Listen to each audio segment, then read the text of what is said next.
Hello guys, இன்னைக்கு நம்ம பார்க்கக்கூடிய இன்ட்ரெஸ்டிங் கிரிக்கெட் நியூஸ் என்ன அப்படின்னு கேட்டீங்கன்னா, தினேஷ் கார்த்திக் நம்ம எல்லாருக்குமே தெரிஞ்சிருக்கும். அப்கோர்ஸ் போன வருஷம் பாத்தீங்கன்னா ஐபிஎல்ல வந்து வேற லெவல்ல விளையாடி இருந்தாரு. போன வருஷம் கிடையாது, சாரி இந்த வருஷம்.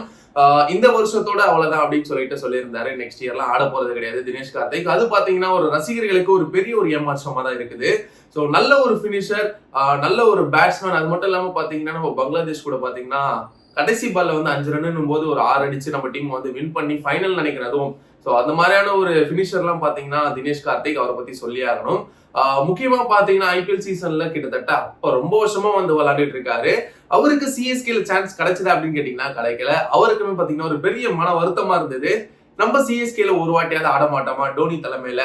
அது மட்டும் கிடையாது, தமிழ்லாம் இருந்து ஒரு சிஎஸ்கே சென்னை சூப்பர் கிங்ஸுக்கு விளையாடாம இருக்கிறது ஒரு பெரிய மனசு கஷ்டம் தான். ஸோ கடைசி வரைக்குமே பாத்தீங்கன்னா அவருக்கு நடக்கல. ஸோ அப்படியே பாத்தீங்கன்னா ரிட்டையரும் ஆயிட்டாரு. ஸோ ஆர்சிபி ஃபேன்ஸ் கண்டிப்பா சேடா தான் இருப்பாங்க. இந்த வருஷம் அவரோட நாக்கெல்லாம் பத்தி பேசணும்னா வேற லெவல்ல ஆடி இருந்தாரு.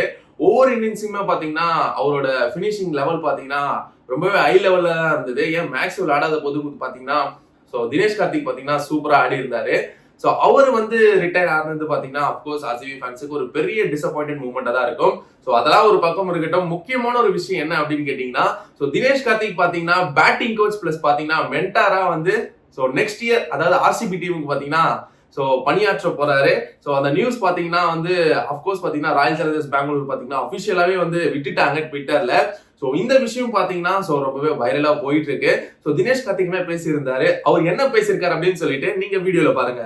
As a coach, we will make it happen.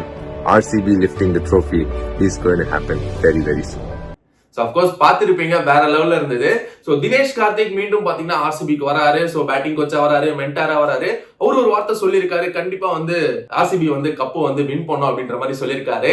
பொறுத்திருந்து பார்க்கலாம். நம்மளும் பொறுத்திருந்து தான் பாத்துக்கிட்டு இருக்கோம். கிட்டத்தட்ட ஒரு 16-17 வருஷமா ஆர்சிபி வந்து கப்படிப்பாங்களா மாட்டாங்களா அப்படின்னு சொல்லிட்டு ஃபேன்ஸ் எல்லாம் வந்து யோசிச்சு மண்டகோளராகி அப்படியே வந்து எப்பா நீங்க கப்பே அடிக்க தரடா சாமி அப்படின்னு சொல்லிட்டு அந்த மாதிரி லெவலுக்கு எல்லாம் போயிட்டாங்க.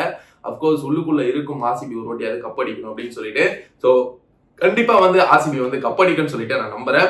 இந்த வீடியோ உங்களுக்கு பிடிச்சிருந்ததுன்னா மறக்காம லைக் பண்ணுங்க, கமெண்ட் பண்ணுங்க, ஷேர் பண்ணுங்க, முக்கியமா சப்ஸ்கிரைப் பண்ணுங்க. வேற ஒரு இன்ட்ரெஸ்டிங் டாபிக் நம்ம சந்திக்கிறேன். Tata bye.